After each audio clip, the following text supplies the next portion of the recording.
I work for me, so I can say whatever the fuck I want to.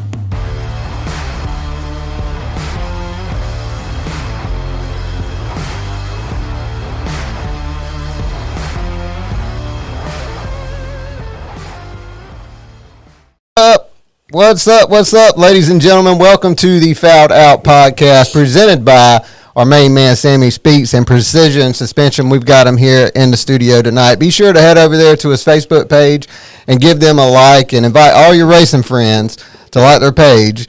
Because there are going to be some exciting things that are coming out of there, especially with the announcement that Mr. Excitement himself will be driving their R&D car, which we'll talk about a little bit later on in the show. I'm AJ Hollywood Bellinger, joined by Bell Jr. and Chad, the lying bastard. Grows tonight. Yeah. And we're joined, obviously, with our special guest, Mr. Sammy Speaks, the title sponsor of the Fouled Out podcast. Mr. Sammy, thank you so much for coming on board, man. Yeah, thank y'all for having me. We can all see y'all over here. Sure. Yeah, I'll get to you in just a second. Thank you so much for sponsoring the show. You don't know how much it means to have you and your company support and trusting us in the recognition to drive people to your brand. And I encourage each and every one of you guys out there, if you're racers and if you're watching and you're looking for a new setup guru, this is your man. And I'm not saying that just because he's a title sponsor of this show. I'm literally also a paying customer. So be sure to head over and give their page a like. But without any further ado, how's everybody doing tonight? Great, man. Obviously, I'm about 3 in. 3 in? Oh, well, you ain't trying to catch up with Rooster and Henry from the weekend. Yeah. We froze up over here. That's right. Mr. Sammy, man, thank you for coming on the show. I appreciate y'all having me here. So let's go in and get into some things, man. So you've done all kind of races. You got over 28 years of experience in racing, and that includes, you've done some NASCAR stuff between the truck, the cup, the nationwide series. Tell us a little bit about Precision Suspension. Well, after doing the cut, bush, truck stuff, ARCA stuff, all that stuff for quite a few years, we kind of got settled into the suspension type environment. And just decided to go off on my own and start my own company. This is after I'd worked for Olin's for a while, and just decided to do my own thing and try to go help the short track racers. Nice. Well, what do you think one of the most important or overlooked things on suspension wise is in the racing world today? You've got your the oil in the shocks that has to be changed every so often. What is it that maybe people don't do enough of? Well, I think the biggest thing that a lot of guys miss is just maintenance in general, whether it be on their shocks or on their car in general. It's it's real important to keep that stuff clean, make sure it's good and straight week in, week out. Maintenance is probably to keeping your stuff good and not having to rebuild it as often as you would think if you got a good maintenance program. Nice. How often should someone actually be sending their stuff back? Well, if you're talking about just a freshening type environment, if you keep your stuff up, you literally should be able to get half the season. Really? And half the season saying, a guy's going to run 20 to 25 races or so, so 12, 15 races into it, you probably should look at getting your stuff redone. The next step to that is things will change dramatically, valving-wise, in 12 or 15 weeks. Anybody that's doing enough testing or working with enough guys, most guys are not going to throw names around and say, hey, I did this with this guy or this with that guy. That's really not the right thing to do. But if you're working with some pretty high-end type environments, your stuff's going to progress pretty quickly. So I would suggest, the biggest thing that could help the racers out is try to keep, a set of shocks or a couple of shocks at your shock guy's place so he can be trying to make your program better as time progresses. Kind of like that quick turnaround too. If you were to have one get damaged, you've already got one right there ready Hell to yeah. send out. And believe it or not, the way things are now with parts availability, you hear about it with wheels and motor parts and all this. It's no different in the shock industry. Yeah. If you're not careful, you'll get yourself in a pinch, and it's liable to take a couple of weeks to get your parts and get your stuff put back together. Yeah, I'm so happy that we went ahead and got our whole package done Hell yeah. way ahead of time. We started with you last year. Is there, as far, I know everything is, there's so much technology nowadays. Do you feel, I know we talked about this earlier before the show, and there's people say that the shock packages and on the shots, the cost of them is getting out of control. What do you have to say to that?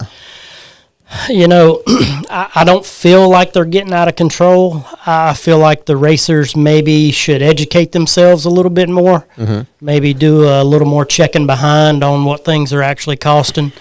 The racing industry in general has always been, nobody's really buying things at retail because there's markup. Everybody has a different price. Right. So I don't think they're out of hand myself. I do think, things may be getting sold for more than they should. The racer really needs to do a little bit of homework on his own and determine, just how much stuff really is, I think. Right. You guys got any questions for Sammy? No, but I'm saying so too. A lot of these guys don't understand the R&D and stuff that you have to put in to build your shock program. Yeah, it's it's nobody really understands. Like the longer you work on a shock or a set of shocks, in theory, the better you're going to be able to make them. So if you call up your shock guy and you say, "Hey, I got to have my stuff by Wednesday," well, he's going to do the best he can do by Wednesday, yeah. And I'm sure it's going to be a good job. But if you ordered it 2 weeks ago and told him I need it by two Wednesdays from now, I kind of feel like you're probably, well, on our part of it, you're going to have a better end product. Right.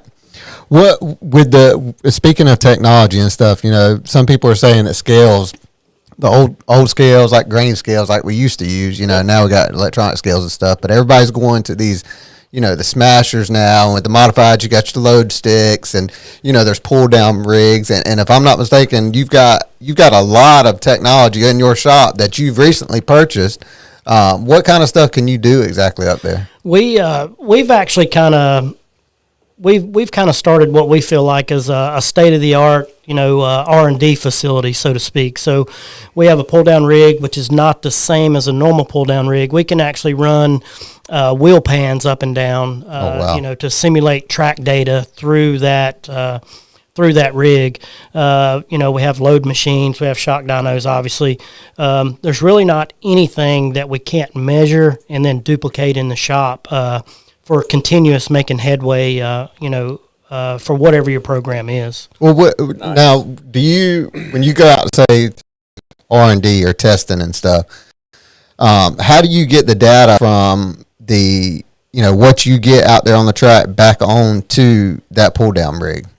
You basically can, we'll test with data acquisition. Everything will be loaded on the computer, and then you just jump drive it, onto a jump drive, and then the actual pull down rig, you put that jump drive in, and it'll simulate a lap if you want. Really? Or like real time, like live? Yeah. It won't be as real time as what you would think, but it's a little slower than real time, but you can, now our wheel pan stuff can be real time. Mm-hmm. We can take one corner, pull to a given displacement, and then actually run real time with that. I guess that helps out a lot on like right front stuff.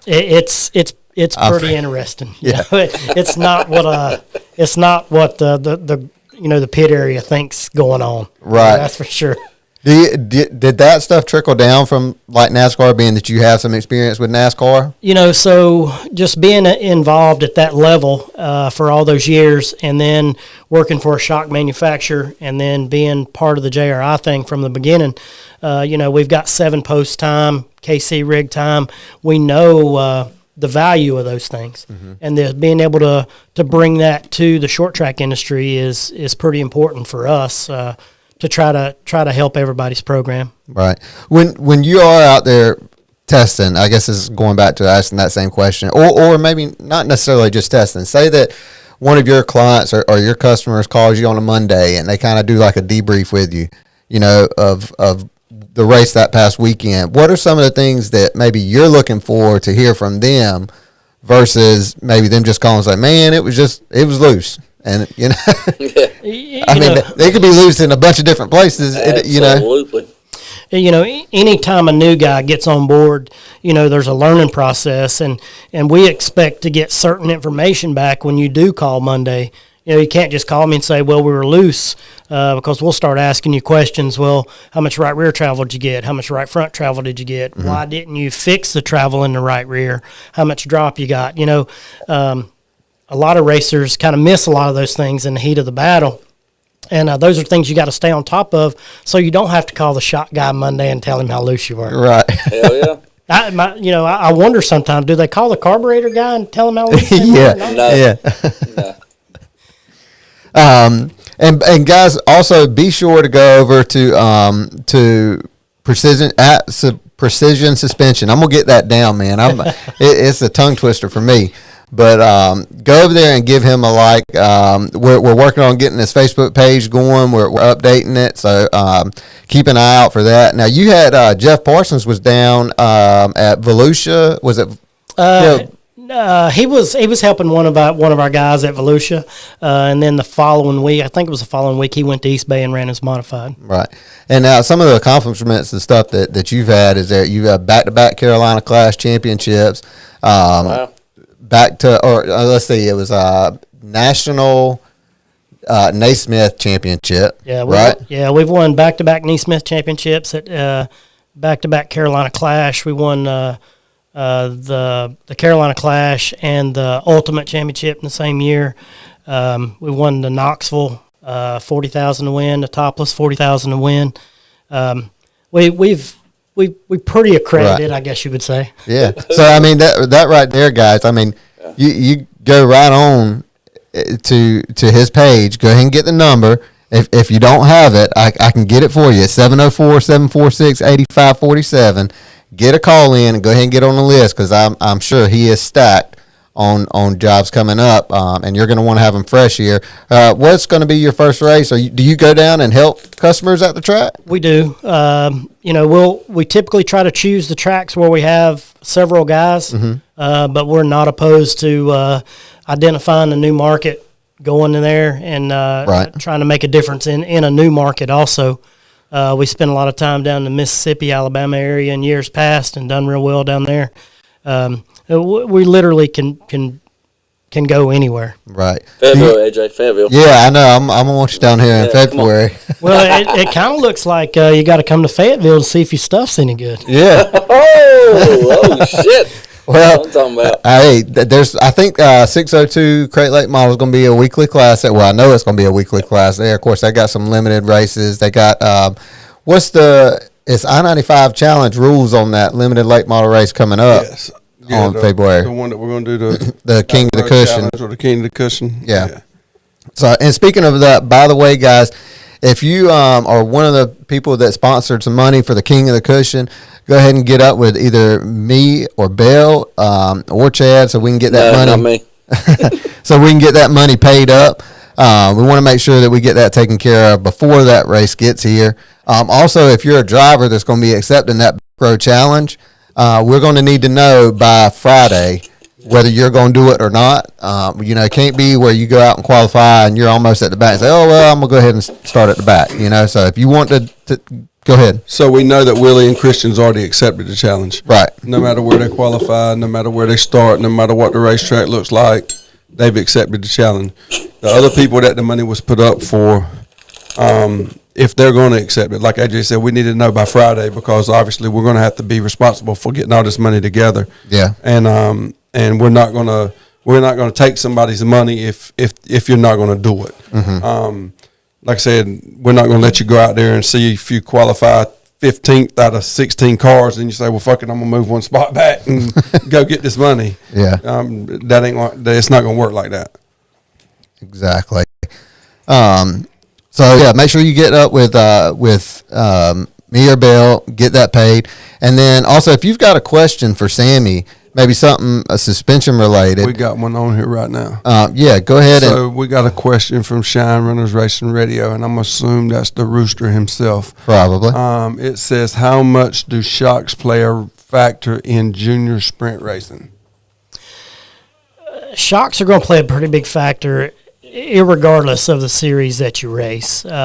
Selection, usually most series is, beginner series and on up. Sometimes they'll have specific part numbers you can select. And on a given night, depending on the part number you select, it can make a pretty big difference. We were talking about it earlier that typically you can go to your chassis builder and buy all high-quality parts anymore. Nothing really has to be built anymore by hand, or there's not as much innovation going into everything. So then the shock thing, spring thing, bump stop thing, any of that stuff comes into a bigger play. As all those standard off the shelf parts get better. Right. Now, with you being a shock guy, and obviously you probably work with them all, is there one brand that maybe you gravitate more towards, or you kind of you'll build whatever, or that you recommend for a guy, or for a different situation, maybe one for asphalt and one for dirt, There's certain situations that certain manufacturers in a sense don't have the right parts and pieces for. So depending on my customer, what he's trying to do, what his program looks like, you about have to select the right stuff that fits his program inside his box, and then the next guy will be completely different. There's definitely something to the parts and pieces on the inside. A lot of guys want to look at a dyno sheet and say, well, this shock and this shock's the same, but it's just like your load numbers that everybody talks about. Everybody can end up at the same load, but how you got to that load is more important than the end result. A dyno graph, you can pick numbers out from a dyno graph and everybody be the same, and one car be fast, one car be terrible. Right. Well, and like we were talking earlier, you said that you had worked with two big name drivers before. Both started on the exact same thing, exact same car, all that. And within 2 hours, they were in completely different left field, but turning the same lap time numbers. Yeah, absolutely. There's not two drivers. I don't feel like there's two drivers that's going to drive the same. And then when you throw in the conditions that they're driving in, everybody's going to approach the mud a little different. And then everybody's going to approach the slick a little different. Racing typically is about segments, and every driver is going to be stronger in a certain segment, and that's where he's going to make his speed up. Everybody's not the same speed on entry and exit and down the straightaway. One driver will beat you getting in, another guy will beat you middle off, and the setups kind of revolve around that. I know that's one thing with me. Like, they're always telling me I'm going in way too low. Notorious. Bottom feeder himself. Notorious for going in low. But now in that last race I did move up, and it really did come around. Fast. I don't know, maybe I've got some depth perception going on or something like that. So and I also want to give a big shout out. He just popped in to Dirtman Photography. If you guys saw that flyer that we put out, that was from Dirtman Photography. He was nice enough to loan us a picture to use, and I want to make sure you guys go over to his Facebook page and give him a like, as well as go to his website, dirtmanphoto.com. Appreciate you, man. I really do. And we got somebody on here that asked, we got a couple questions on here, actually. Okay. Billy Williamson said, what time can we expect Daulton on? Daulton will be on probably in the 8:45-ish range. Right. I'm sure that's what we're shooting for right now. And then Carla Martin says, I guess this is a question for Sammy, so wedge doesn't matter anymore. Well, I'm sure it matters. Does it matter, what wedge number are you talking about? You talking about the sitting on the scales? You talking about dynamic wedge? The wedge that you see on the racetrack, very few people have a clue of where that even is. It takes a wheel input to create a load. So unless you know exactly where your wheel inputs are, out on the racetrack, you don't really know if you're gaining wedge or losing wedge by a tremendous difference. It could be gaining wedge this minute, and it could be losing wedge in the very next few feet. I remember, speaking of wedge, I remember Dad used to set it. I mean, this was a long time ago now. This was back in the 90s. But they would put a jack under the rear end, and they would jack it up, and then watch, when the tires come up, and then they had like a half-inch socket or something. There was something that they used. That's how they would set the wedge in the car back then. Jenny Godbolt said, Fayetteville is a track you most likely run at the bottom. I'd have to disagree with that. Yeah, I think this year I think the middle groove has always been the best groove there since the new configuration has come around. Mm-hmm. That's been the fastest groove. But what we're searching for is a cushion, and we've been told by Dave Mitchell and his Wayne Gray Jr., Freddie, everybody that they're going to do what they have to do to get us a cushion up there on top of that racetrack, so we can have some 2 and 3 wide racing. I was out there today. It looked a little different than it did last year. Does it? Mm-hmm. Are we going to get Mr. Excitement, Jeff Parsons, down here to race with us? Yeah, we're definitely coming down here. Y'all going to come down and take all the money in February? Well, I don't know about taking all the money, but like I said, it kind of sounds like a bunch of heavy hitters down here at Fayetteville. So I guess you got to come down here and prove yourself. Yeah, show out. Well, I'm gonna let you read that question up there, Sammy. Up there because you over there where you can see it better than me. The Carla Martin just said, I don't understand what she's asking, but let's see. When they set it so the car wouldn't run too tight or too loose. I think she meant to say set up, but she said set it. Yeah, when they set up, I don't. Yeah, know. I'm not sure. You might have to rephrase that one for Carla. Can't really figure out what you're saying on there. But how generally, if someone were to contact you, I know you said probably, when you were using the example earlier, you said 2 weeks, but how long does it typically take you to, say, for a new package to get it ready? I know with parts delays right now, everything is kind of crazy, right. But, It's safe to say most everything is about 3 weeks out, and we hadn't really got into the racing and wrecking season. So yeah, exactly. Yeah. No doubt. Let me ask you this too, and see if I was understanding what you're saying. Because we talked a little bit before we come on the show. We talked a little bit about basically when you build a set of shocks, you start at a point, but then you try to perfect those shocks to that driver. Yeah, if you work with anybody for any length of time, you're going to develop. He's going to develop a feel or problems in a certain condition, and then you kind of tune around that condition. At the same time, when you look at a shock graph, you kind of have in your mind what you want this picture to look like, so to speak. Gotcha. And it's pretty hard to get that picture, that perfect picture, in a short amount of time. So the longer you give your shot guy, probably the better result he's going to give you as far as, all of us have kind of a standard build. And everybody wins races with their standard build. Well, and we was also talking about that earlier, where a lot of the big name cars now, you see a majority of them out there's got Bilstein right across the back of them, but Overton's fucked the whole country up on Penske's. Yeah, he's he's done pretty well for himself. You know what I'm saying? No doubt.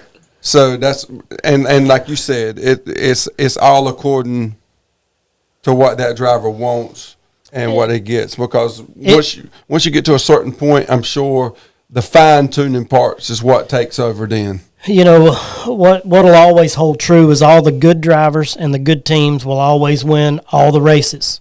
Nobody's come out with the latest and greatest trick that they gave the guy in 15th, and then he started kicking everybody's ass. Yeah. So as things are developed and things are given away, in the racing industry, some of the companies you'll see be dominant for a couple of years as they're saturating that market. And then they kind of like fall by the wayside and somebody else starts saturating that market. So it's really hard to gauge your program off looking at somebody else's program when you don't know all the choices that they're making. And that's what I said about, like you said with Brandon. You will use him for an example because obviously if you say late model dirt racing right now and you don't say his name, then you don't know shit about dirt late models. You know, I have this conversation all the time with people being from, you know, from where we are. And so, you know, people say, well, what about Bilstein? What about Bilstein? Bilstein, they have great product. But if we want to base it off of what's won the most races and won the most money, it's not Bilstein. It's Penske. So a lot of times is power by numbers. Right. So I would almost bet you that if we go World Outlaw Racing, a Rocket's going to win and it's going to have Integras on it. Right. You know, if we go Lucas Oil Racing, I'm going to about guarantee you that it's going to be a Longhorn with Bilsteins on it. Right. So it ain't that hard to figure out. Unless Overton decide to show up. Yeah. That's right.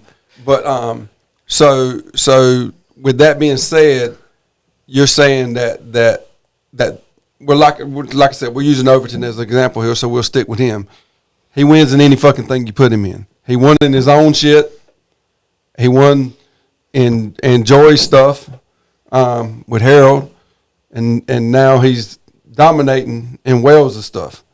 And you know, but the point that goes back to every single one of them is Brandon. Right. And Brandon's got good people around him.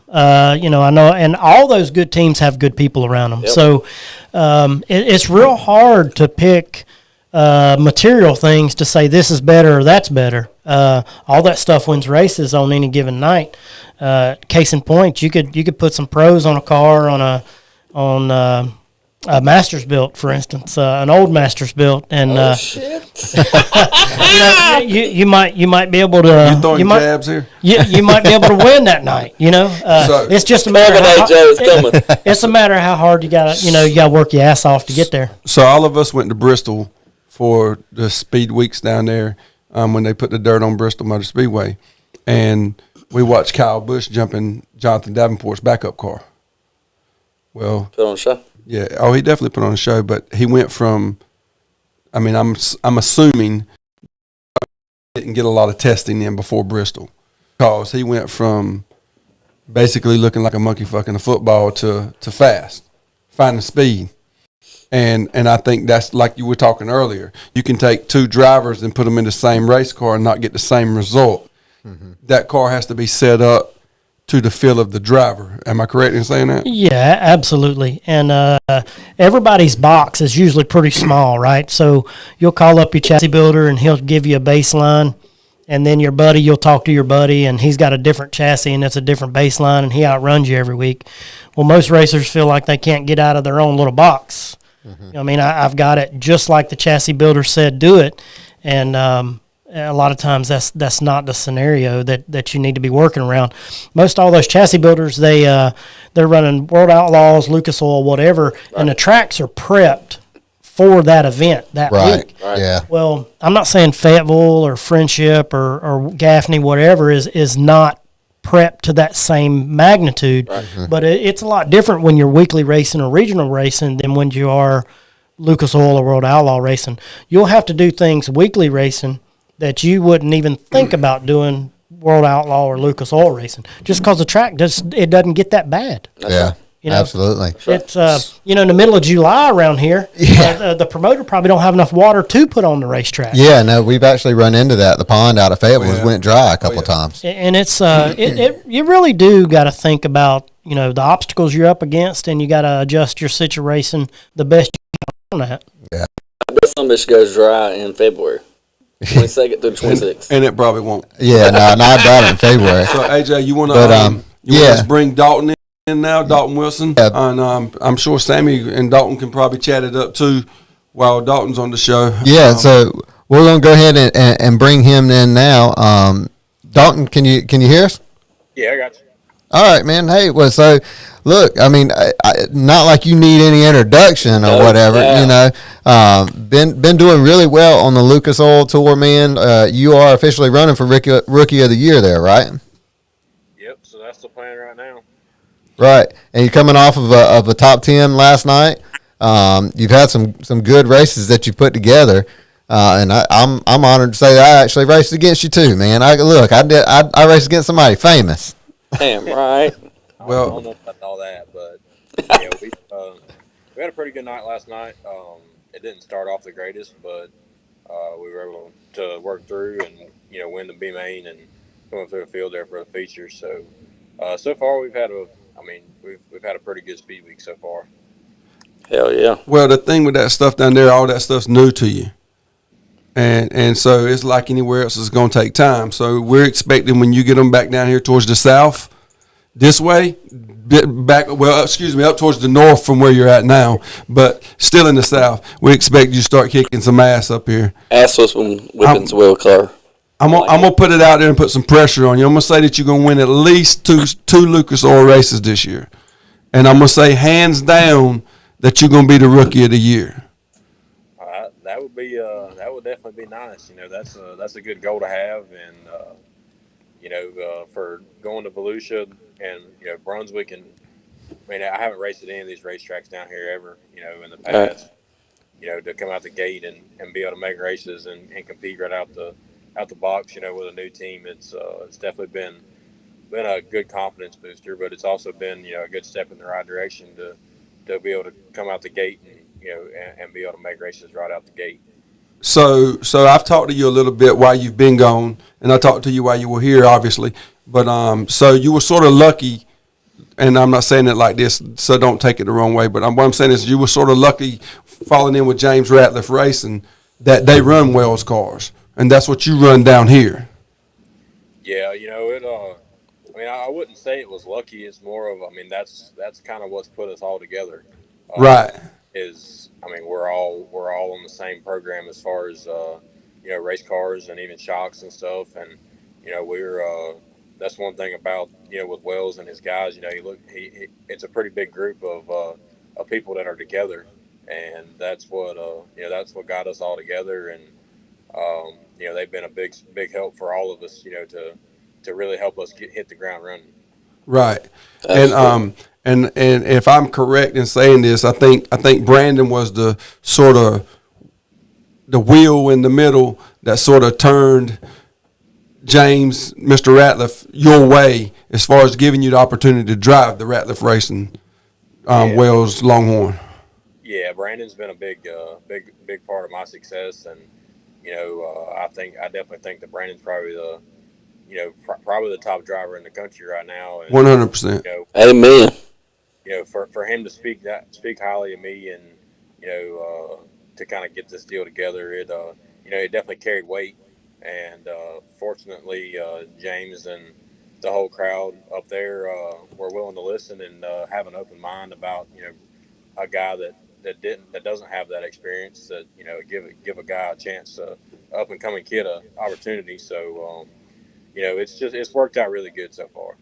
Well, you worked hard, awesome. and you and your brother Ethan, took big steps. Basically quitting your jobs where you had money coming every Friday, and saying, "Hey, we're gonna follow our passion. We're gonna follow what we love. We're gonna work on race cars." Yep. And I know you told me that you'd never raced those racetracks down there, but I know you went down there and spent some time with Brandon. As a matter of fact, sort of riding with him and learning what goes on down there at the Lucas Oil and the World Outlaws. Well, with Speed Weeks, you're not just racing the Lucas guys, you're not just racing the World Outlaw guys, you're not just racing the local guys. It's everybody, and you can be, it's two or three tenths between on the front row of a heat race and start a race. And that's, there ain't everybody that's anybody and that has any, everybody's got good shit, right? Yeah. There's 50 cars here every night, and 45 of them got a chance, have won a super late model race in the last year. Yeah, right. That the level of competition and everything down here, it just brings out all the good guys from each region come here and and have a good chance of winning. Right. Well, that was one thing, because you guys have gone from Volusia, Golden Isle, then you Bubba Raceway, now you're at Alltech. You're going to be changing tracks constantly, obviously, on the tour, but how much do your setups change as you go to the track? Do you have a baseline that you kind of start off with, or is it you're like humping? Are you the whole time changing everything over for each different. I know Bubba's a really weird track. Yeah, really, you find a balance with your race car that that keeps you comfortable, and you try not to veer too far off of it. Obviously every little racetrack's going to be a little different, um, but for the most part, you kind of what's good and what makes is comfortable for me. We just start there and tweak as the night goes. But for the most part, you start in the same ballpark. Everywhere you go. But so you're back to your base after when you start back over at the next track. Right. So you've committed basically to run the entire Lucas Oil season this year. I think you got until like April maybe to declare if you're going to actually run for the Rookie of the Year. Is that correct? Yeah, the best that I understand it, that's how that deal works. For us, the schedule of the races that we want to go race. Even after speed weeks, you got the Brownstown and Atomic and a few of them races there that being the Ratliff guys are out of Kentucky. Those are races that we're going to want to race anyway. So we went ahead and committed to this deal to start with, and we're going to carry it out and just kind of see where it's at. There's a lot of big money and a lot of good races this year that you really don't have to be committed to a series and still race for a lot of big races for a lot of money, and just keeping everything open, and you just got to do what makes sense with the parts situation and motors and cars, and you just don't know what the future what it's going to be like 3 or 4 months down the road. So just plan it the best you can and just see what makes the most sense as we go. So speaking of motors, I know here, because I'm involved with a little bit of drag racing and stuff. I mean, you've had this conversation before. I know here your motor builder is Titan, and that's the Gray Boys, and they come from the drag racing world. With Mr. Ratliff, I think y'all running Pro Power, Yep. right? Yep. What's the difference when you talk about all your different motors, your Cornettes, your Clements, your Durhams, your Pro Power, your Titan, or Mr. Bob down the street? What's the difference in the motors that you've seen, Daulton, as far as like the feel like you have when you're in the race car? Yeah, for the most part, I mean, there's not a bad engine guy anymore. Everybody's working on the same platform, just like race cars and shocks and everything else. Everybody's got their own little twist and tweak that in certain situations they're going to shine in, but there ain't a bad engine builder out there. And like I said, all of our stuff is my stuff's Chevrolet, wide bore motors that are built on the same platform that this Pro Power stuff is, and I've noticed that the Pro Power stuff is a lot more smoother, and maybe not as erratic and quote unquote big, Right. and jumpy, but at the same time, come feature time, it's a lot smoother and and drivable. Right. Gotcha. So being out there on the road, and obviously you need a lot of help. And as you say, Ethan is out there with you. But how great is it to be able to accomplish the goals together as Wilson Family Racing, and then not only as brothers and kind of live out this childhood dream together. I mean, I didn't grow up with a brother. Of course, I got 3 sons, so I try to be like, man, y'all got your best friends as your brothers. Like, what's that like being out on the road with your brother?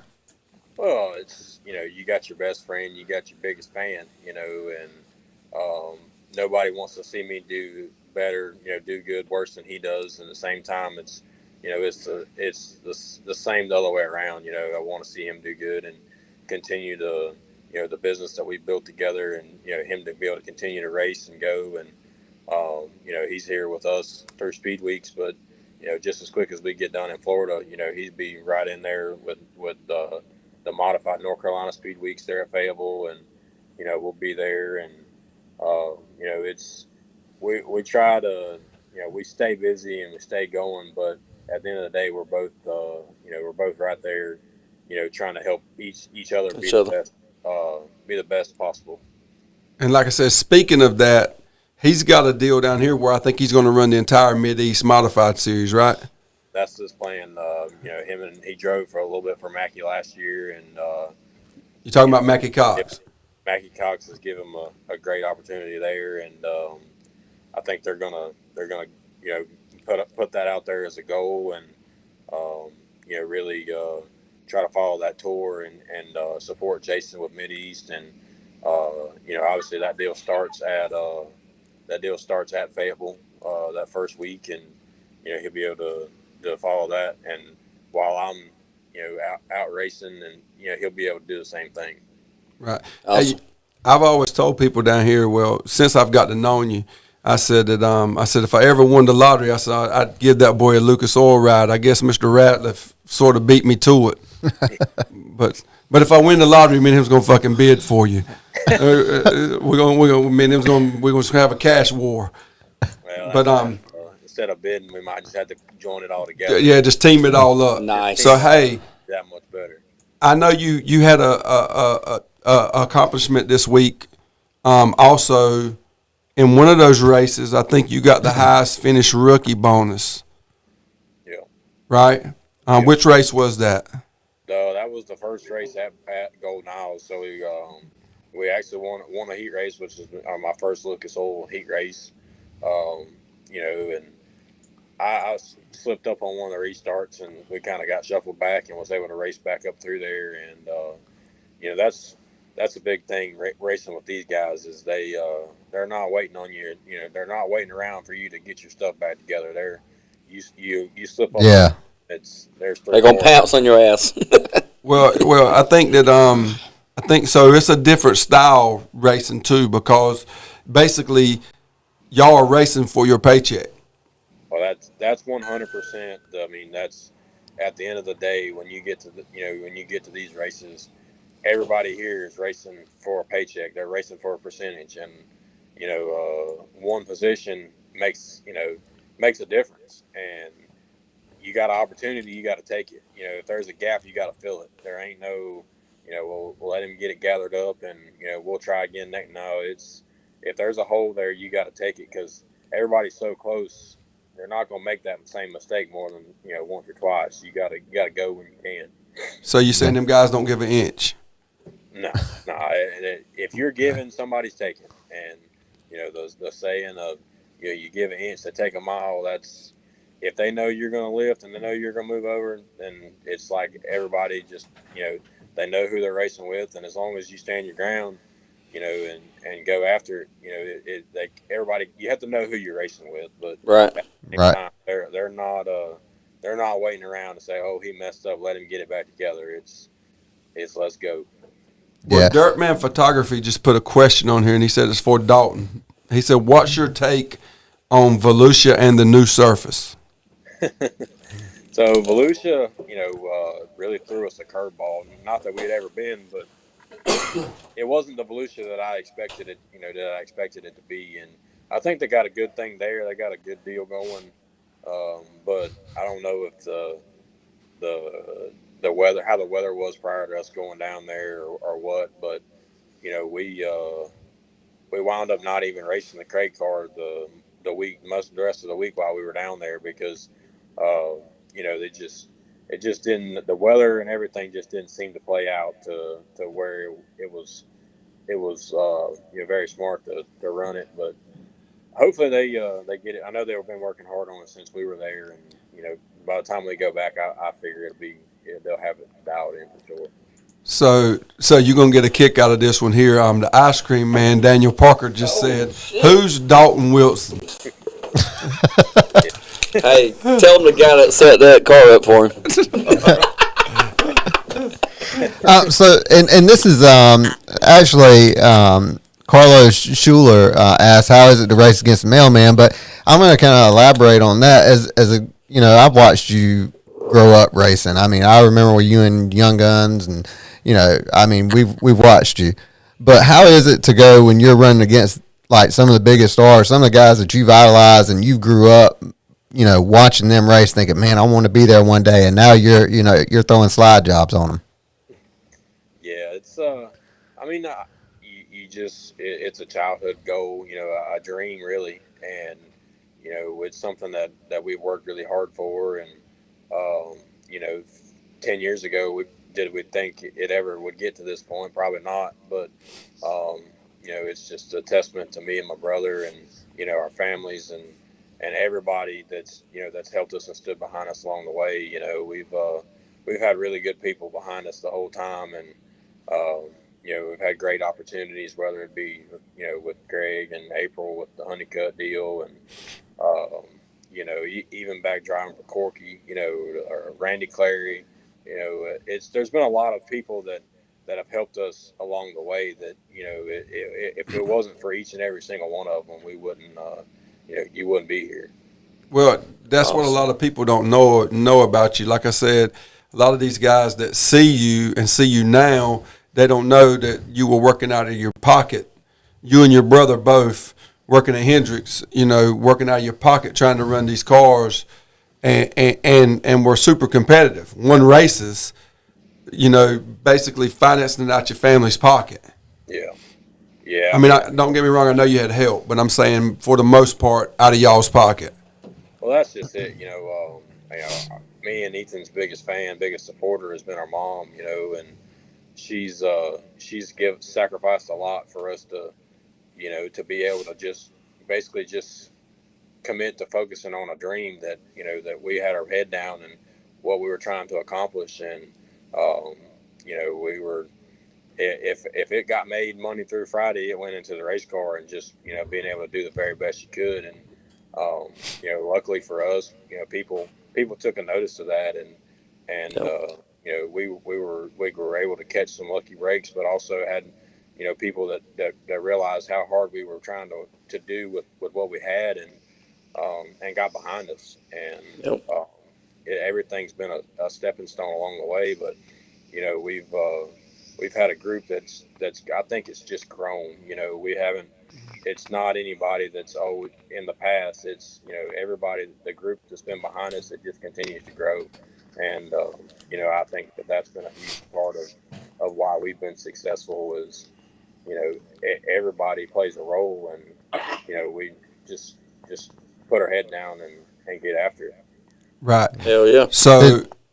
Go ahead, AJ. Oh, I was gonna say, Sammy, you got any questions? I hate to act like we're hogging the mic or anything, but I mean, somebody that probably knows how they set these things up. Is there any questions maybe you have for them? No, I don't have any questions. I think it's outstanding that you can go down there for the first time. I've been going down there for over 22 years, and for you to be able to go down there and be competitive and stand your ground, it's stay positive on your ability, because it's pretty tough to do, and you're doing an outstanding job.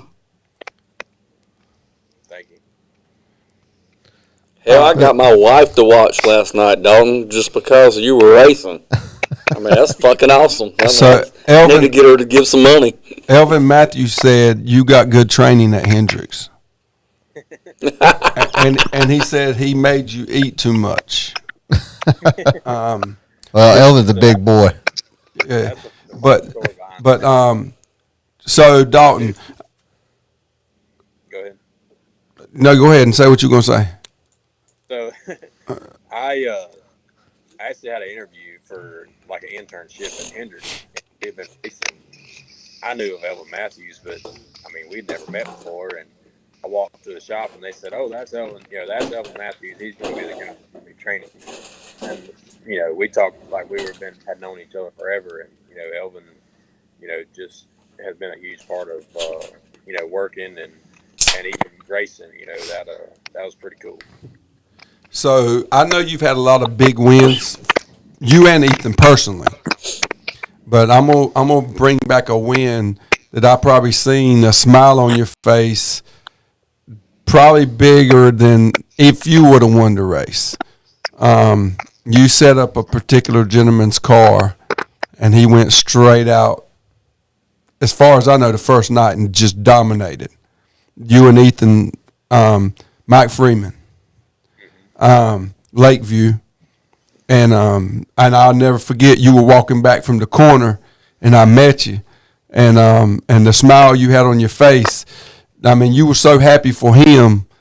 I mean, I probably will never forget it, especially with with the passing of Mike. I'm sure that will probably go down, no matter where you go in racing or how far you go in racing or how many races you win. I'm sure that will go down as probably one of the highlights of your work. Yeah. Well, that's what, it's crazy. I'm a firm believer in everything happens for a reason, and, the good Lord above's got a plan no matter what. And, that particular night we had been racing, we had run the World Outlaw race earlier that week at Gaffney, and, we had, me and Ethan had gotten to be really good friends and, really pretty close with Mike. And, something told me to be there that weekend. And, the car, he had some issues with the car, and everybody that knew Michael, if Michael had a problem, he wasn't going to tear his race car up. And, that night he said, we got a good car, I'm going to run it. And, he run it, and that being his last race, that's definitely a special thing for me something told me to be there, and I was glad I could be a part of it that night. And, definitely, weeks later, when we won the race at Cherokee, the prelude race, the night of his viewing, we definitely feel like that we had somebody riding with us that night. Absolutely. Yeah. I think he led that thing from green to checkered that night, didn't he? Yeah, he said quick time, and he led every lap. Yeah. We got a seat. We bought a seat from him. Yeah, in fact, that just really changed it out, but it's in the trailer. Sitting in our trailer. In fact, it's the seat that come out of the car that he bought from Mackie. Yep. When we got into the Legends, I put on Facebook that I was looking for a seat, and he messaged me and said, "Man, come over here. I got one that I just took out of a car." Of course, he said it's too small for me, and it was way too big for me. And obviously, so we come over there and he hooked us up on it, but So you're at Alltech now, correct? Yep. And so y'all start racing there tomorrow night? Correct. Okay. Y'all got any questions for Daulton? No, man, I just want to say, keep doing what you're doing. We're proud to call you a Fayetteville guy and see you out there. So keep doing what you're doing, bud. All right. Daulton, Andy White, he just put a comment. He didn't ask a question. He just, you can read it for yourself there. I think is it coming across your phone? Yeah. It says Daulton and Ethan, I think he meant to put fielded a car. My son and friend, and they kept him interested in racing. Okay, friended. Yeah, when another person almost ruined his love for racing. So. Well, that's good, man. And like I said, I know that you're going to do big things, because I know the drive and the push that you and Ethan both have to it. And I'm sure Ethan's your biggest critic too. I'm sure when you slipped up and jumped up there to the high side the other night, I'm sure he was waiting for you at the car to tell you about it when you got in. But like I said, we all pulling for you here, and you're gonna have to bring that Rookie of the Year title back to Fayetteville. And it ain't too much to ask, for a couple of those wins, because I know you got speed, I know you got great equipment. I know it's a learning process for you, but I feel like that you're gonna do big things. I feel like you're gonna do well. I think Mr. Ratliff made an awesome choice when he chose you. Well, before we let you get out of here, man, you want to, let people know if you got any shirts, thank you sponsors, different things like that. First of all, I got to thank, like I said, my brother and my family, my mom and everybody that's helped us, and, everybody that's been a part of my deal, coming through, and, with Greg and April and Wyatt at, with Hardison Suspension Technologies, Penske Shocks, New Point Lighting and Design. Wayne's been a really good friend of ours. Eric and Brandon and the entire Wells crowd. They've played a big part in getting me to where I'm at. Definitely couldn't do it without them. Miller Brothers Racing, Bo Miller. He's been just a great family friend of ours the whole time, and has supported us, for several years now. And all of them guys, everybody, Tabitha at Redline, she supplies a lot of guys around home with fuel and, parts and stuff. And, just everybody around home that's helped us get to this point. And, then James and his entire family and, his team up here and, Gullet and the guy, Dustin's down here with us and, his crowd, everybody that's a part of their racing that supports them. And, it's just been a great opportunity that, we come down here with just the, wanted to see how it was going to go and see if we can all get along. And I mean, we're really, we're all pretty, jiving and gelling pretty good. And I mean, we're laughing and joking and having a good time. And that's the big thing is,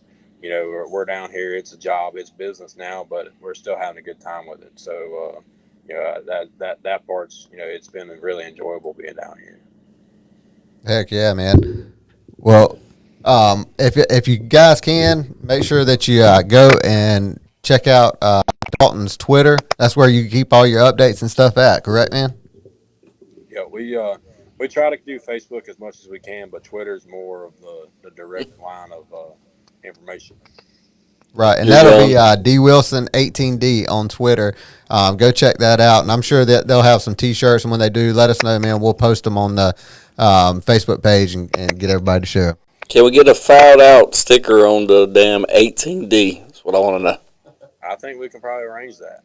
Hell yeah. Well, and like I told AJ, we're going to bring you back on here through this journey. We're going to ride this journey with you, man, and we're going to let everybody in Fayetteville know because, a lot of people here, represent. Some of the guys they're not going to pay for the MAV TV Plus and stuff because, some of that stuff gets expensive for the working man. But we're gonna keep you coming on here, man, and let these people ride this journey with you because we're gonna promote you and we're gonna push you to the front. Hell yeah. And like I said, Kip Thompson, that's what he just said. He said if this kid stays humble, he will go far. Your drive and determination is second to none.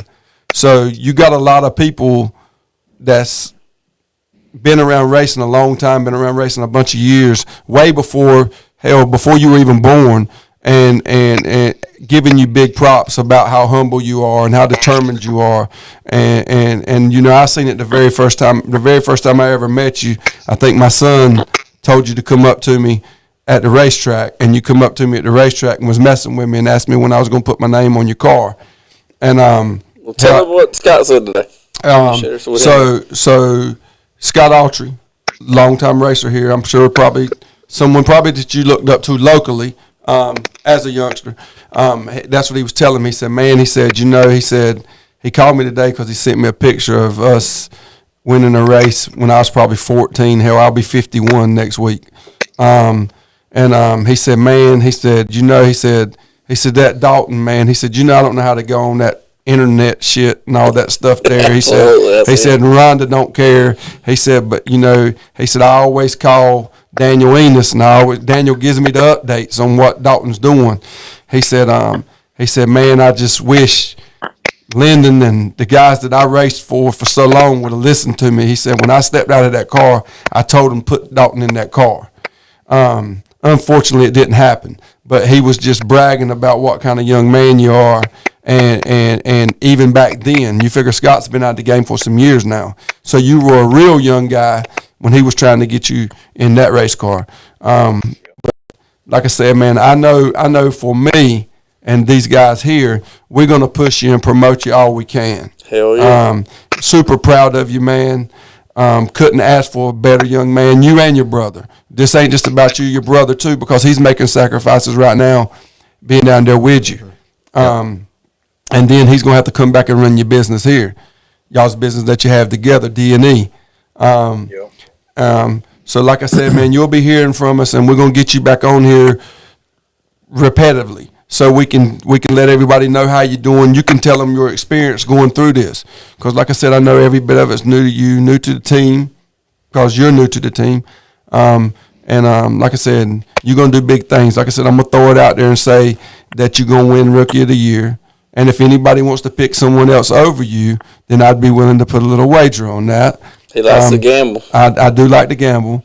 And I will gamble big on something that I really feel confident in, and I feel pretty confident in this.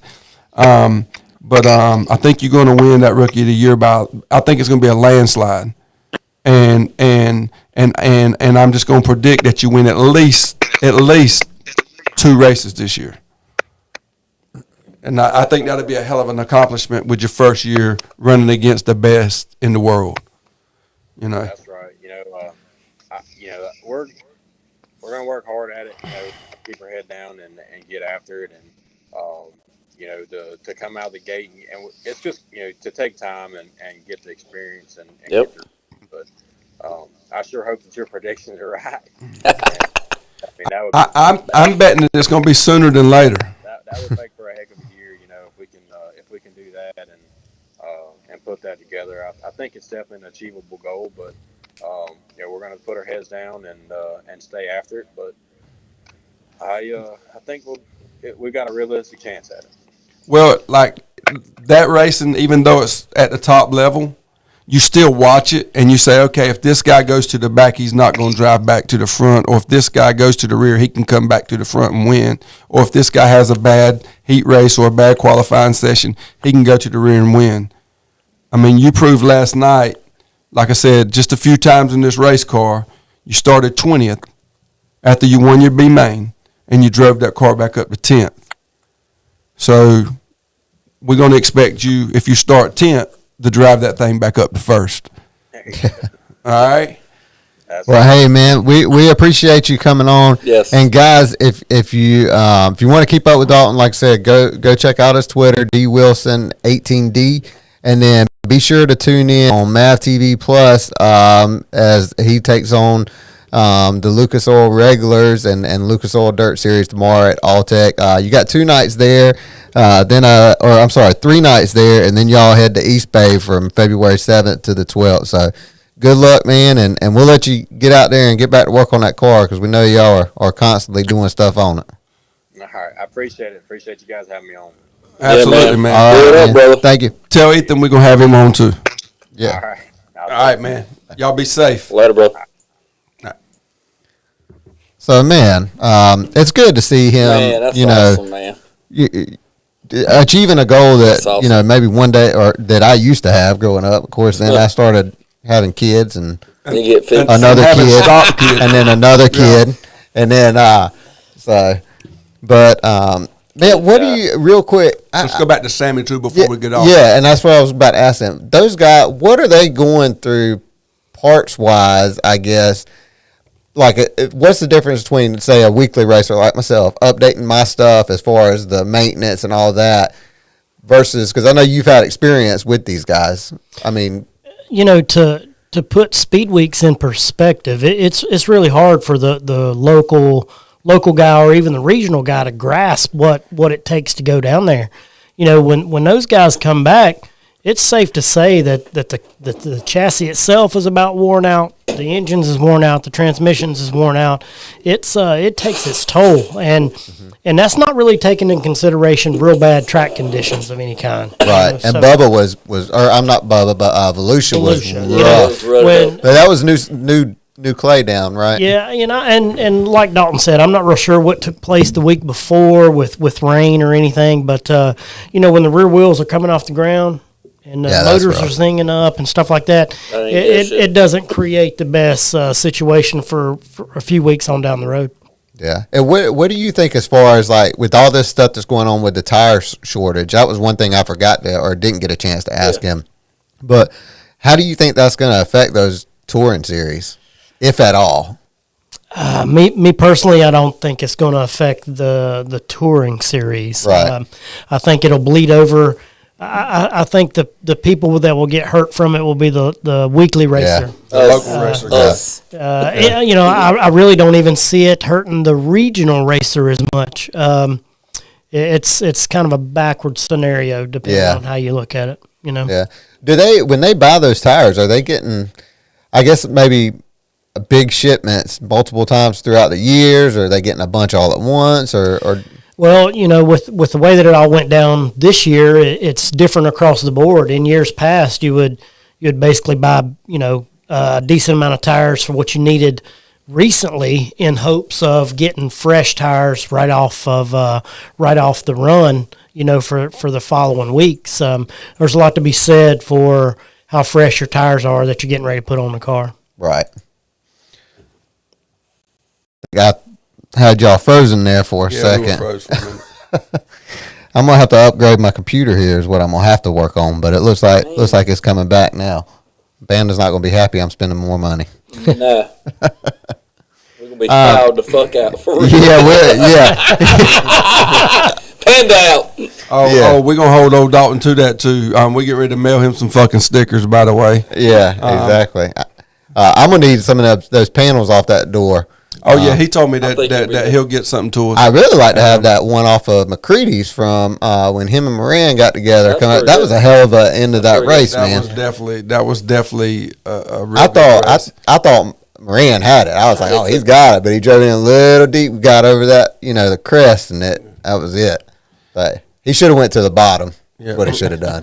But I mean, it's easy to say. Right now, today, Moran and Overton are in another fucking zip code. Yeah. Yeah, bro. I mean, and then you can throw McCready in a little bit, but as far as them two, if they show up, Yeah. the 76 and the fucking 9 are the car to beat. I mean, well, Moran has been. I mean, he's been, I think, on the podium about just Every night. Every race. Yeah, every race. But he said that he switched to Bilstein at the end of last year. Yeah. That's what he said. Well, like Sammy said, Exactly. That's exactly where I said that. Yeah, I bet they're selling the hell out of some fucking Longhorns. What do you think, Sammy? I know you're a betting man. You want to bet on what shock brand wins? No. I will in legend cars because we can't run but one fucking shot. But now, if Overton is at the racetrack, you can have the Bilstein guys, and I'll take old BO, and that's for sure. And the thing is with him is I said it last year, and I mean he's a grown man. He chooses to do whatever he chooses to do. But I said, damn, if he'd have run that whole Lucas Oil series last year, I mean, you don't never know how it would have turned out. Yeah. But fuck, man, he was on fire. Yeah.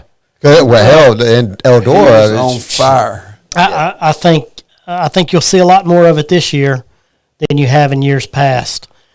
Guys are going to be going to race for money more so than they are about winning a and title. they have to. I mean, those you talking about $500,000-$600,000 haulers, some cases $1 million haulers, cars. Well, I think 25,000-30,000. we were talking earlier tonight to run a season on the Lucas Oil or World Outlaw. You said you think it's 1.2 million. Yeah, easy. I think 1.2 million is probably pretty close. Yeah, I mean that's just crazy to think of where we're at. Top of the line teams. Yeah, well, I think if you're going to try to do it, it's going to take that a top of the line team could probably do it for a little less after they've been doing it for a little while. But let's just say a startup team, you at least need 1.2. Well, Dalton's not on the startup team. Mr. Ratliff's been in that style racing. Yeah, I think they just got out of it for a little while. Yeah, I'm just saying, what I mean by a team that's been doing it for a while, they can cut certain corners because they know things don't need to go exactly like they have to. Like used to, everybody was on a tire deal. Right. Now nobody has a tire deal. That's right. Yeah. It's gotta pay for them. It's the price of racing's went up. Yeah, can you imagine? I can't even imagine what their tire bill is At a the end of the year. year. Oh, shit. No, absolutely. So do you think that was a bold prediction with me giving him 2 wins in his rookie season in Lucas Oil? No, absolutely not. I think that kid, man, is where, hell, all the young guys right now in Lucas Oil are badass. I mean, Oh, yeah. I mean, you got 16-year-old kids. How old's Drake? Drake 16? No, Drake's a little bit 17, older than that, but He can't be much older than that. yeah, we'll drop a he's little older. tidbit for you guys that are still watching. Drake Troutman is going to be on the show, and also Spencer Hughes is going to be Yeah, on then you got Spencer. Spencer fell right into that. the PCC Motorsports. Yeah, Pro deal. Concrete or something, right? Wasn't it something like that? Yeah, I know Strickler was in that one Yeah. at the beginning of the year, last year, I think. Yeah, I think Strickler was leading the points when he was in that car, Yeah, I think. yeah, I think after Volusius or Sport Yeah, Outlaws. because he won what was that one race he won right at the beginning of the year or something last year. Yeah. My memory is terrible. So yeah, we're gonna have some interesting. Yeah, you men on got here. well. There's a lot of young kids, and there's actually you got some experienced guys that are on those big series that are actually still really young. Oh yeah, you know? I mean, you're Tyler Earls. And You're Devin Moran, the one that's dominating the series right now. yeah, well, Devin Moran. Hudson, you got Hudson O'Neal. I mean, it ain't like Brandon's an old man. no, Dalton's not old man. If you look at the meat of the series now, the sport's going to be strong for a long period of time. yeah, Sir. It's one of the best things. The last 4 or 5 years is the best thing that could have happened in the short track racing industry from the dirt side of things. Yeah. Some of the So- older guys kind of moved on, Well- but for as many older guys moved on, we picked up 2 or 3 younger guys for Yeah. every one of them guys that moved on. But that and it's getting promoted now. It's on TV more. Well, and you can thank Lucas Oil. well, I Basically, Morgan Lucas for that. actually, you can do it, but I think you can also thank NASCAR because I think they kind of really Realize. messed up their Realize. product, and I Yeah. think a lot of their older fan base or their Are coming very to the loyal, dirt. they're coming to the dirt because they want to see those guys. They don't want to see the polished guys. They want to go out and they want to see the guys run that are kind of like me or you that'll go out there and work on their cars and stuff. You So know? the Blue Ridge Outlaws late model page just put on here. Max Blair said if he buys the same amount of tires as he did in 2021, his tire bill will be $85,000 plus for 2022. Holy shit, that's crazy. You know, so and like I said, man, these guys have got to be thankful for these owners. That's willing to come out and play Yeah, with that kind of money because there's no way that they can recoup that kind of money. no, they're not doing. Yeah, you definitely nobody races to make money. Right. Well, and like I said, and like I said, in talking to Daulton, you know, he's like, Bell man, he's like, this is different damn racing here. He said everybody here's racing for a percentage. They're racing for a damn paycheck. They don't give an inch. Yeah, You know, and I mean, I get it. And that's it's a big thing for a new guy coming into the sport to be taken in by a team that can believe in him long enough to really let him excel. The hard part is you can come in and have a limited amount of success, but being out on the road week in and week out will take its toll on everybody. Oh, I can take its toll imagine. on the driver, the equipment, the checkbook, The families. and to have an owner that'll stand by those young guys is the difference between a guy making it and not making it. And that's what I told somebody today. As a matter of fact, me and Scott were talking, and I said, I hope to God that Mr. Ratliff, gives him the lead way to make a few mistakes because he's going to make them. yeah. I mean, That's part of being young and right, and not never racing at these racetracks. right. And not racing against these competitors. Yeah. I mean, you're not going out here racing against the guy that's getting off work on Right. Friday night and stuff. These guys, when they get off of work, it's from working on the race car They're for not the working. entire day. Yeah. From the race from the night before, a state over. Well, what a lot of people don't realize is they look at their local series, and correct me if I'm wrong when I say this, Sammy, because you know more about it than I do. But I'm just saying this is my belief. You take the guy that's at Alltech that don't qualify tomorrow, he'd probably come here and dominate the local races. Right. And he can't qualify there. Well, it says something about the competition that's in those series when you got guys that, I mean, Jimmy Owens was running B main the other night. Hell yeah, I saw that. But you also see why they're so good because who was it that I think he ended up coming back to finish like 7th or something. He was in a B main. He transferred in through the B main, started like 20th. Seven car. Yeah. I'm talking about Robinson. Yeah. Yeah. He was rolling. Ross, yeah. So- Blue 7 car. I was telling, me and Chad was talking on the way here, and I said, look at Mark Whitener. Yeah. I think he failed the droop rule 2 or 3 times. Went to the rear. He went to the rear after qualifying, so he started in the rear of a heat race. Come up to 2nd or 3rd in the heat race. Failed the droop rule. Went to the rear in the B main Yeah. and come up to 2nd or 3rd in the B main. Well, and like Sammy was saying about the comfort zone for drivers, those guys, if they ain't making it, you know, if they're not, like I think did Tyler Erb, I think he didn't make one race, if I'm not mistaken, might have not made the race one night, but then comes back and here he's, you know, I'm sure they're throwing the whole damn suitcase at it. You know, they're going to get it right. Like you said, they're racing for money. Oh yeah. You'd be surprised how that stiff a competition elevates everybody's program. Yeah. I mean, from an owner standpoint, it'll elevate an owner to step up and do better for a guy so he can have better stuff. It elevates the crew guys and definitely elevates the drivers. It's you know, it's kind of comparable to back when the Cup drivers was running bush races. Right. They'd drop down in the bush races and skin everybody's ass. Yeah. Well, you take a guy off you take them guys off that Lucas tour and bring them here regionally, it won't be a race. Right. You know? And two, I think that with those guys, the level of competition that they face every single night, like Kip says here in the comments, he says you got 40 plus of the best late model drivers on the planet. Yeah, I mean, think about what goes through those guys' mind. You know, most regional racers comes from tracks that typically don't have full fields. And they can go to some big regional races and there's a full field, but can you imagine unloading for 3 weeks in a row every night in February and realizing that there's 40 people there that can get the job done? Yeah. And there's only what, 24 that are going to make it. The rest of you's going to watch. Yeah. So, what's going on in Lakeview this weekend? Lakeview, yeah, they got the showdown, I think, with the big block modifieds that are down. Have you worked on any of those? Yeah. Those are now are those? Damn! He didn't say like that. We was too interested in that. Well, I think aren't they torsion board? Do they run torsion boards or coilovers? All well, they're they've got like some weird. I haven't seen one. They're weird, and for years when I was at Olin's, that market was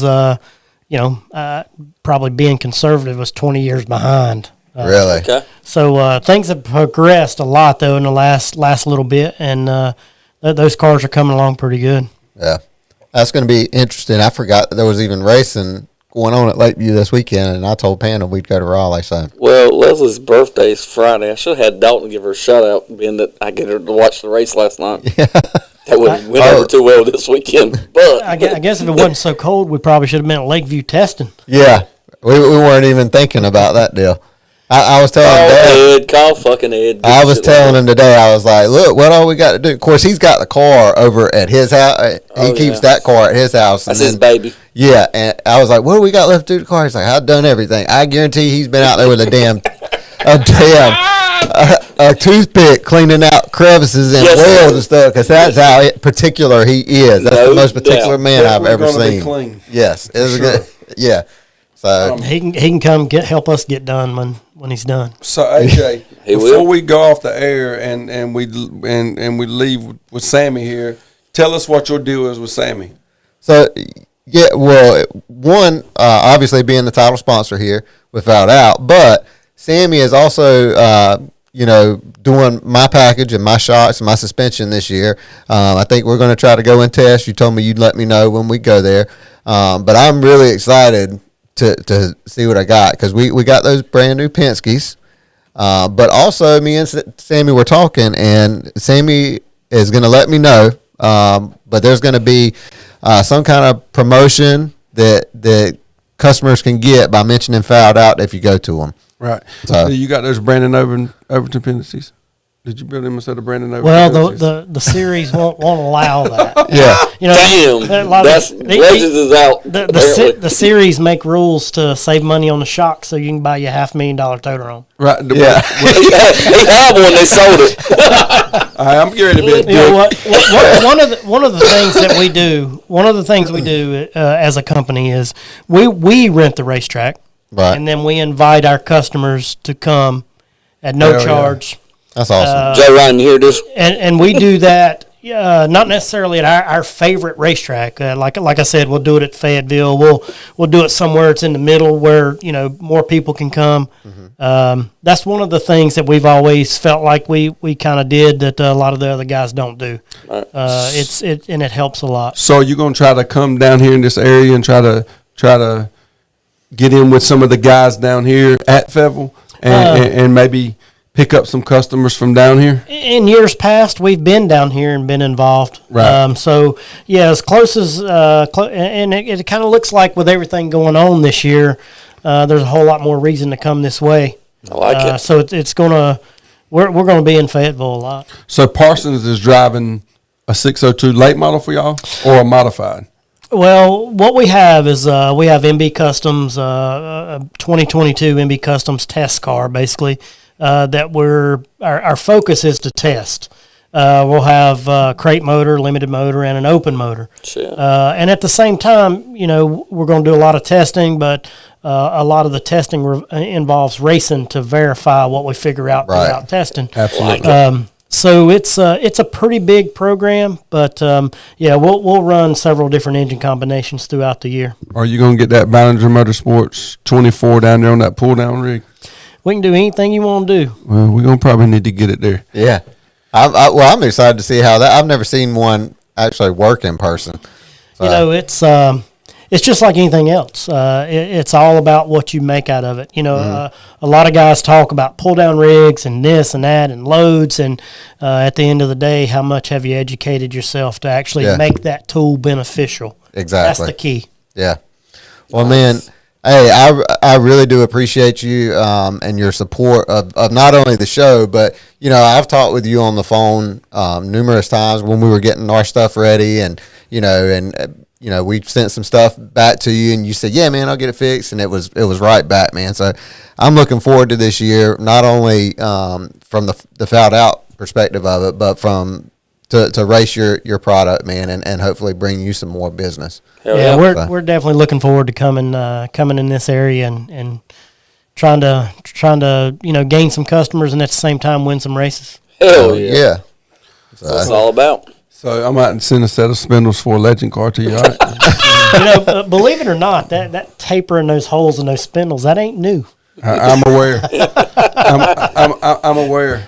I tell you what else that wasn't new when I was racing them, because they've only got one bolt for the upper control arms. Well, I need to get some more camber, so I just dropped down, drilled my bolt, got a little more A-arm in it, and then welded my other top hole back up. Hey, AJ, check that now. Oh, yeah, well, you can thank me for that. So I don't know if any of you guys have any meetings at racetracks or with promoters or anything like that, but one thing that you can do if you do happen to have a conversation with local promoters and they start talking about shock rules, try to involve the shock guys. I don't understand, the engine situation. If you want an engine tore down, it goes to what we deem a reputable or legal engine builder, and then another engine builder shows up to verify that. We can save the racers a lot of money by implementing the same structure. With the shocks. With the shocks. I mean, let's quit having all these theoretical shock rules that looks like they're saving you money, and let's just implement a certain standard of rule, and let's establish a group of people that can police it. Right. So Danny Yarborough says, what will a set of shocks for a Super Street cost? It's a loaded question. Would you like him to PM you? Yeah, if you'll send me a message, we can talk about it. It definitely can be across the board. Danny's a local guy here. We've known all our life. It definitely it can be a big variance in what we're trying to do. Even for the late models, like a shock. Like for instance, there's a series that has that claim rule. Right. Yeah. And AJ knows about it. And here's the problem with the claim rule. The parts and pieces cost one thing, right? Mm-hmm. But then you take a group of guys, me and you, working back and forth week in and week out to make your stuff better and better and better. So all that effort, all that labor, all that talking back and forth is eliminated for $250. Yeah. That's that to me. Well, the bad thing is that and the one good thing I guess is they did go up. I think I know at least in the Mid-East modified, I think they went up on the claim rule, but still, it's still not enough to cover. How much? I think it went up to 200 or 250. I'm not per shot. Yeah. Per shot. It was $1,000. Yeah, it was $150 a shot. Which was I can say this to you, Sammy. Really, truly. the easiest way to break a son bitch from claiming your shit is claim all their shit. Yeah, well, And we broke a couple. we've talked about that. I mean, it's some of the guys that you talk with. They're like, well, if they start claiming shocks, we'll start claiming motors and tearing stuff down, and it might take the average guy that was going to get your shocks. It might take him 2 or 3 weeks to get all the stuff put back together. Well, Yeah. And that's what I'm trying. You know, hopefully the promoters will get wind wait of a all minute. that, and maybe we can, maybe not this year, but in the coming years, change the thinking behind that. Well, that's one like good it. thing, and I say this every single week, that I will give Dave Mitchell with Feville. So Dave is a racer first, and then he become a promoter, and he is a shot guy with a pull-down rig and everything else. So he knows all of this stuff, you know. Right. And I'm sure, of course, he's going to have to follow whatever series that he has at his racetracks, rules per se, where their cars go. But he would probably be a good person to voice some of that to Right. some of these series guys that do, like Jason Walls and the guys Yeah. that run these series. Like I said, I think that we're in a good situation here because he is a racer. So You know, all the good manufacturers are within a short drive. Yeah. Just have them give you a parts list Yeah. of what's legal and what's not, and then any deemed shot guy in our group can take it apart, and you're either right or wrong. Yeah. That way, you're not making. You know, the way parts are availability is now. A guy buys your stuff, you may not be able to race next week. Yeah, that's true. Yeah. Well, matter of fact, I think they had someone was going to claim my motor last year, right before Charlotte. You know, and Jason actually put a stop to all claims because you couldn't get motors.